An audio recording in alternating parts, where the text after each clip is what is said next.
right, welcome back, everybody. Welcome to another Study Wealth podcast episode. We've been talking a lot about different strategies over the past number of weeks as we continue to see the equity market here in 2024 pull ahead.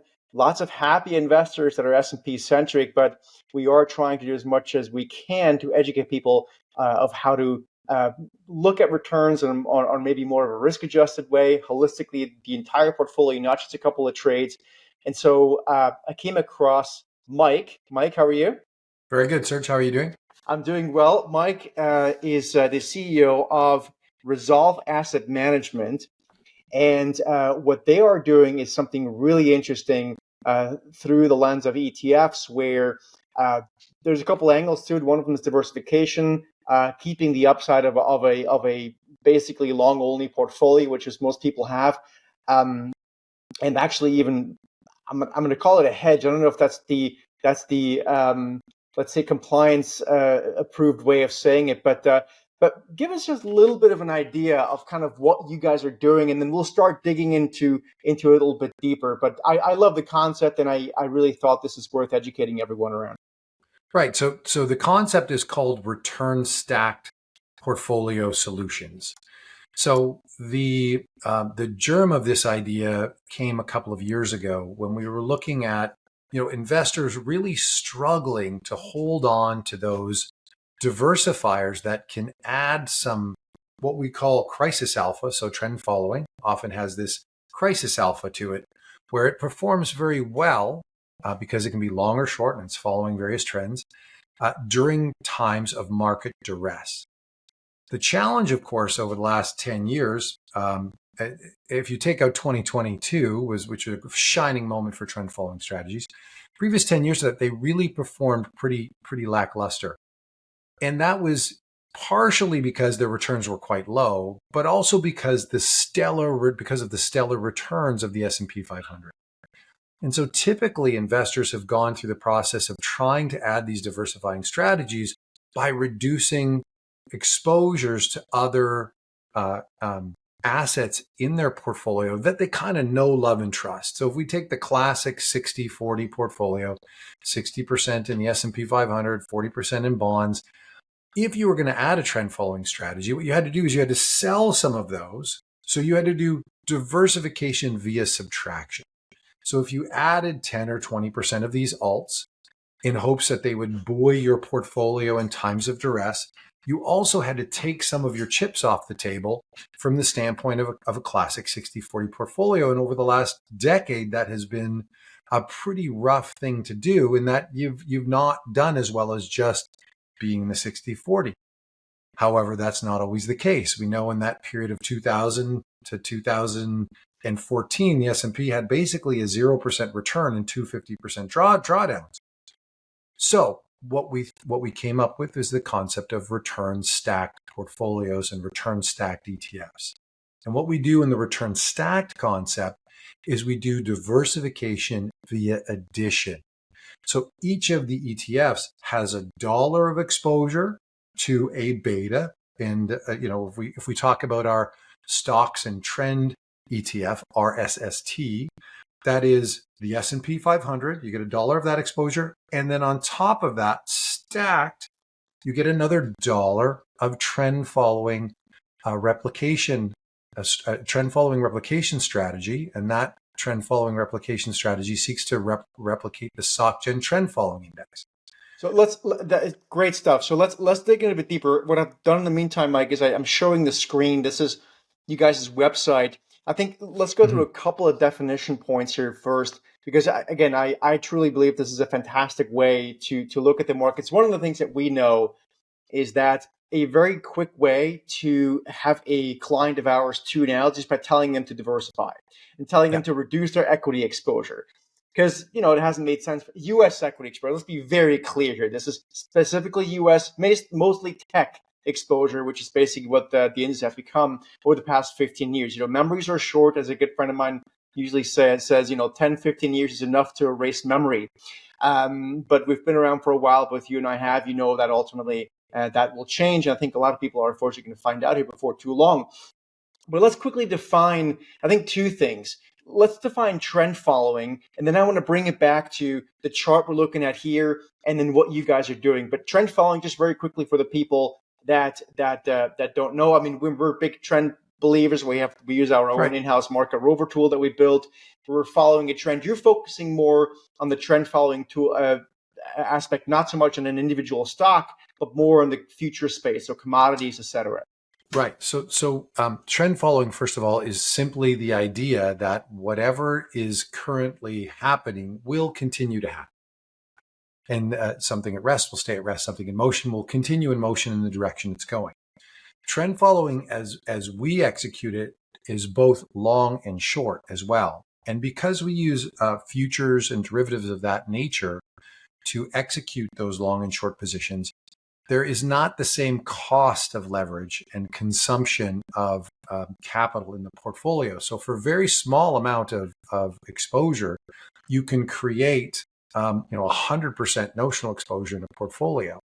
So when something is going up in a steady state and doing really well, you're going to be long that thing. And if it's going down in a pretty steady state, then you're going to be short that thing. So trend following prospers both when there is an upward trend or a downward trend that's consistent enough to harness those extra returns. That's also what gets the trend following strategies their crisis alpha sort of moniker, because they have tended to do very well in equity markets that have been really kind of difficult for prolonged periods of time. And so not only trend that, you also following have will much lower drawdowns, right? That's the other correct. thing. Yes. And then trend following is also across many different assets, as you mentioned, right? So we've got stocks, we've got bonds and rates, we've got commodities, we've got currencies. So those four major groups are all contained in reviewing the asset class universe as we look through the universe for trends that are going up or going down that we can harness on behalf of investors. Yep. So love it. So what we're, again, kind of bringing it back to what I said a second ago, a lot of people just don't want to give up their extremely heavy equity exposure. And so, that'll change over time as we see drawdowns. But given that, and a lot of investment advisors typically advise a 60-40 portfolio come hell or high water. Typically, if you want to diversify and add, let's say, a trend following strategy, as you would see here on the chart, you take a 60-40 portfolio, you would take 5%, here and there, and you're basically reducing your exposure both in your equity allocation and your fixed income. Now, again, might not be the end of the world, but it can be not a good optimal thing if the S&P rips higher like crazy. Exactly. Let's scroll down to figure 8 on that, if you can, because I think the figure 8 probably keep going. Like let's go right to let's go right down to where there's a kind of a brighter example. Yep. So figure 8, we've got your classic 60-40, and then someone adds some diversification to the portfolio. They've had 40% of different types of strategies. Well, okay. That's okay, but you can see you're at the 100% line and you've sold 40% of your stocks and bonds. And if we're in a scenario like we were, sort of 2012 to 2022, a decade of really, really good performance where bonds are attenuating the volatility of stocks because they're acting in a non-correlated fashion, those diversifiers did nothing but lower the performance of your portfolio.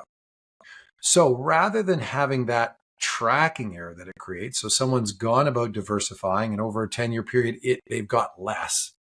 That's not as good as if we go to the next figure down there, just click out of that one and go to the next one. Yeah, and hit this one. Rather, let's put that trend following strategy or those alternatives on top.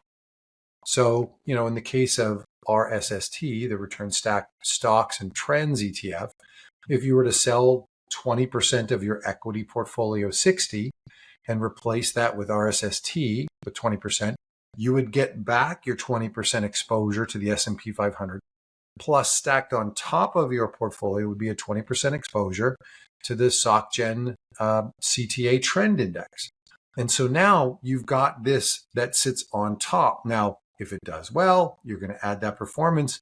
If it meanders around and just does nothing, then you'll get the performance of the S&P plus whatever the performance of the trend following strategy is. If it's meager, it's meager. If it's great, it's great. In the year 2000, and we'll probably get to this later, but in the year 2000, tech stocks, that tech bubble wrecked 47% was the decline in US stocks. And at the same time, the StockGen trend following index did 60 some percent.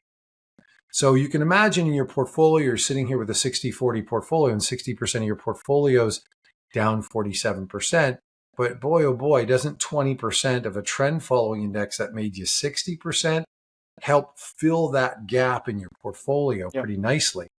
The other thing it does is it's not just about the help on the downside. This is what we're seeing today in adoption of the ETFs, is people trying to pursue returns in excess of the S&P 500.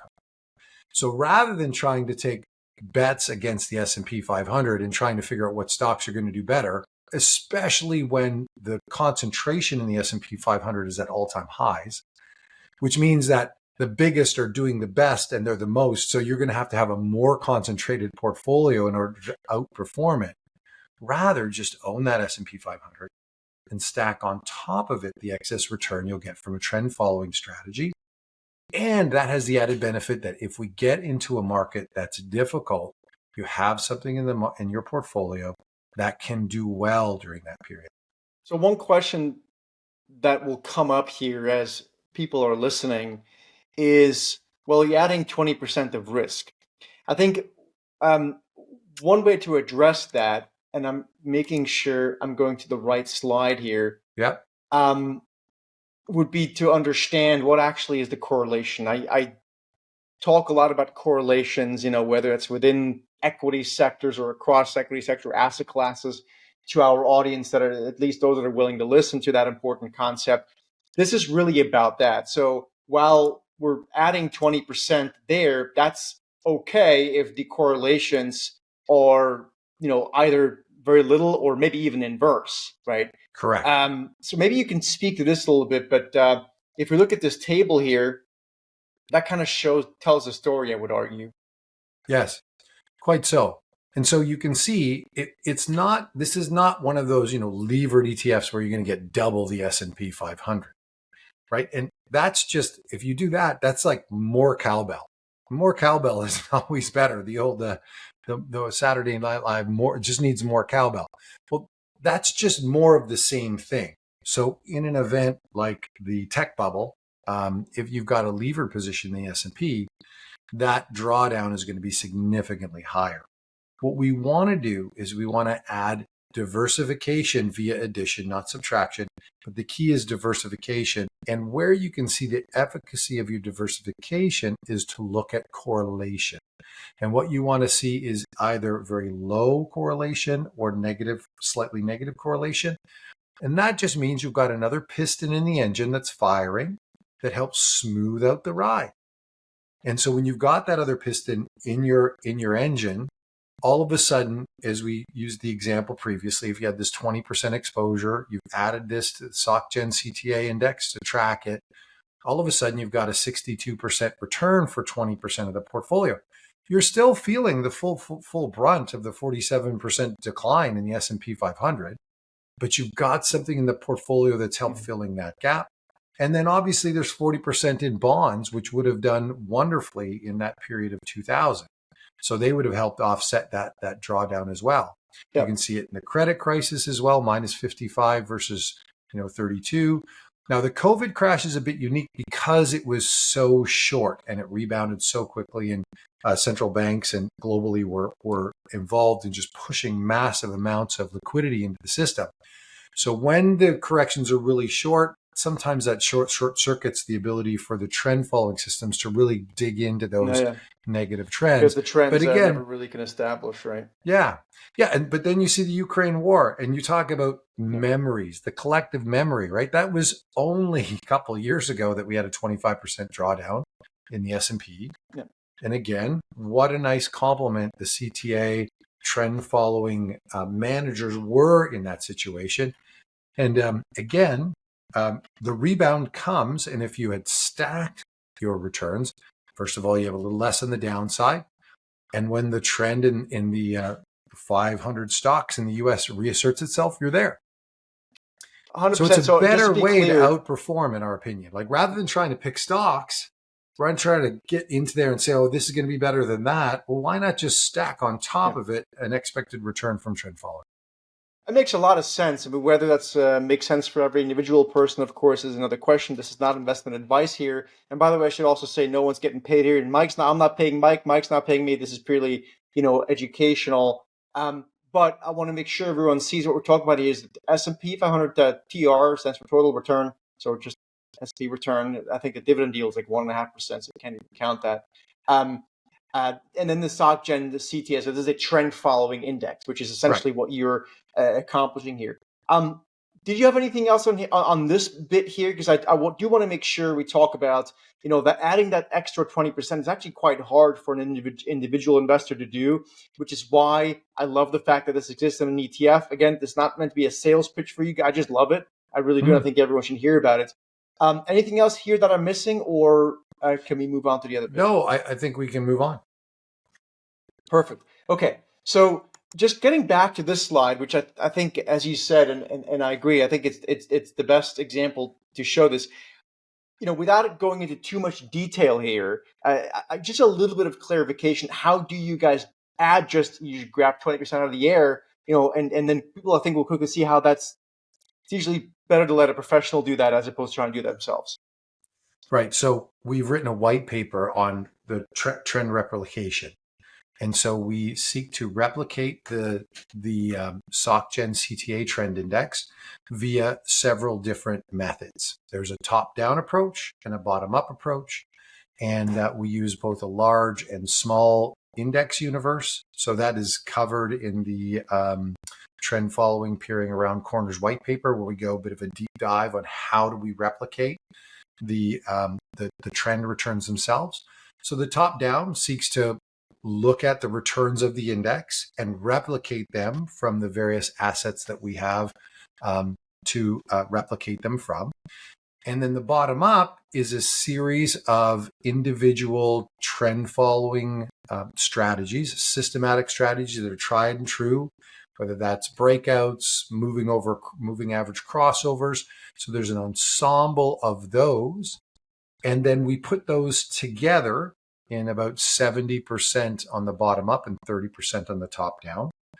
And that seeks to replicate the CTA, SocGen CTA trend following index. And that replicates it to about, 85% correlation. And so you've got both. The bottom up reacts immediately because it's reacting to price as it happens. The top down, we have to wait for the price returns to come in and then reverse engineer how those returns happen with the exposures in a very simplified version of that, because we're short on time today. So in combining those two, we have a pretty robust way to replicate the return stream of the SocGen CTA index.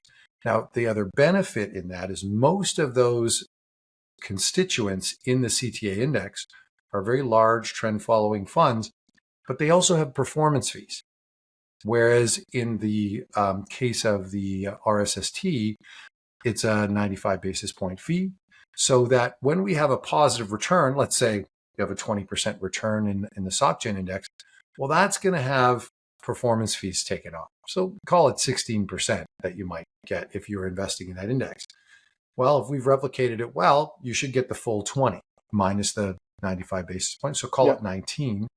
The other benefit is you don't have the risk of picking the one manager that, didn't quite get it perfectly right. Right. So that's the other thing within the trend following world. There's a great deal of dispersion between the managers, and you kind of just want to be in the middle because you're adding that trend following excess return, and you want that to reliably be in the middle. You don't want to get super lucky and have the guy who did 40%, because you could also be a bit unlucky and have the guy who did 0.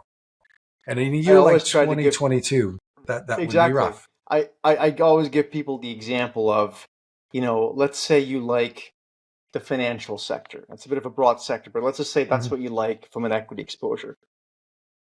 And you're going to say, you know what? I'm going to pick the one stock in that sector I love, you know, and you could have Mm-hmm. the entire sector blow higher, but that one stock you bought for whatever reason, Yeah. idiosyncratic or not, just didn't work or even totally tumbled, right? You don't want that necessarily. And I think this is something a lot of individual investors right now are, because we live in this gambling bubble, as I've alluded to before, they really think they can pick that best name, and over time that doesn't work. But the other point quickly, Mike, I want to address, which I was trying to get at, you're looking at this chart here, and RSST, by the way, is the ETF that they run. Again, no one's getting paid here. I just like it. We'll talk about it more in a second. But how do you, as a fund, just how many people are asking, how do you just pull another 20% of money out of thin air and allocate? I see. Yeah. What I'm trying to say is it's hard to do at home, right? Oh, And yeah. I'd rather put that in someone else's on someone else's lap.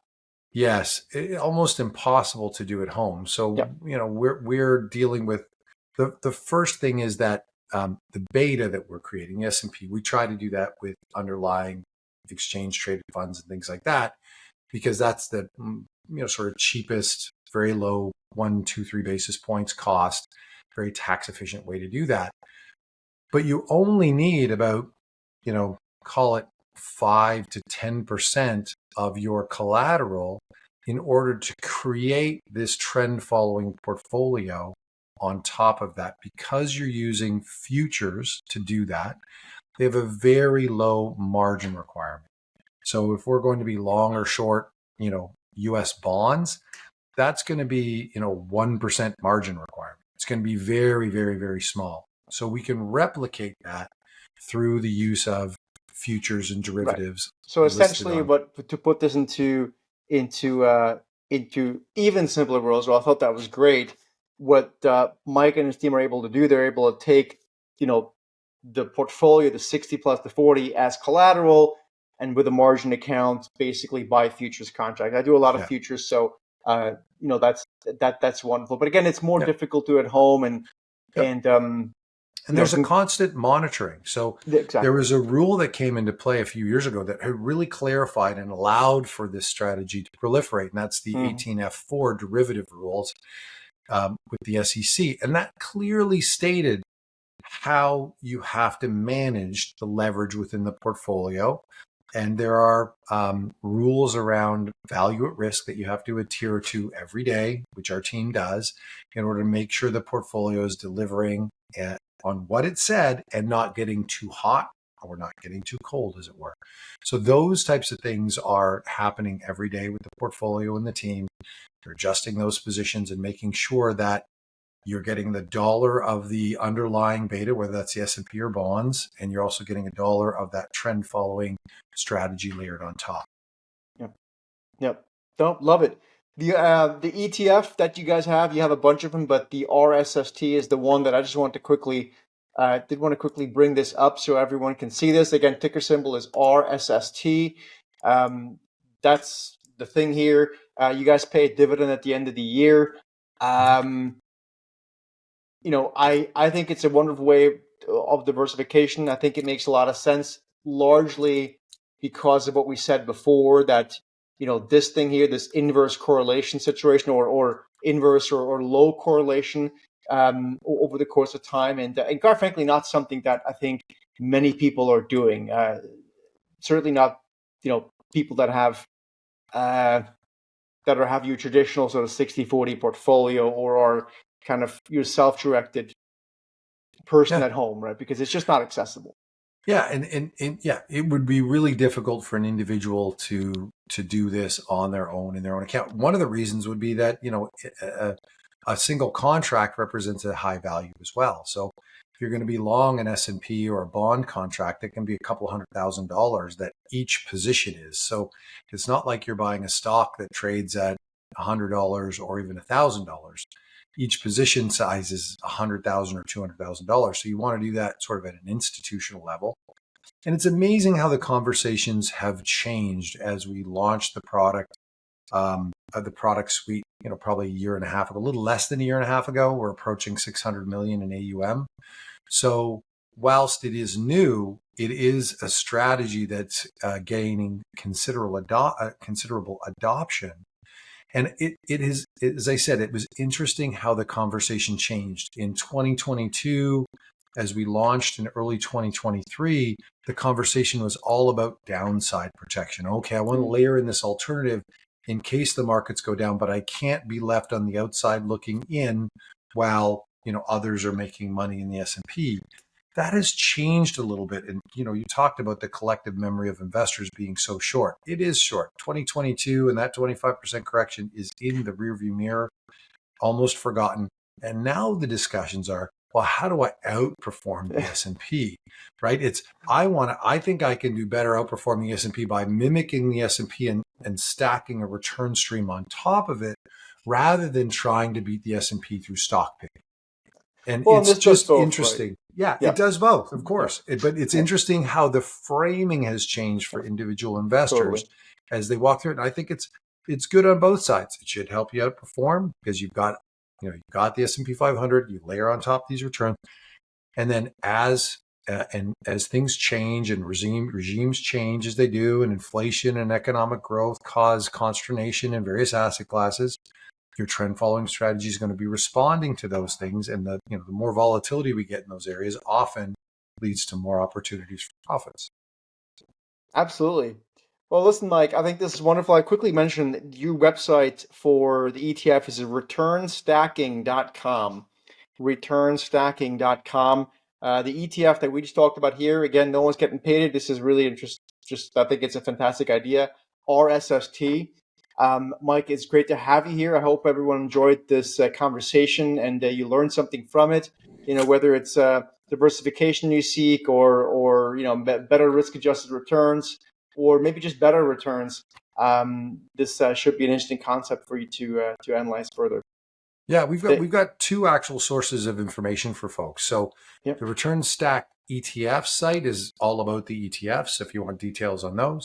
And the Return Stack Portfolio Solutions site is all about sort of the theoretics and math and taxes and cost of interest and leverage and portfolio build and all that sort of stuff. So lots of information for people to dig into.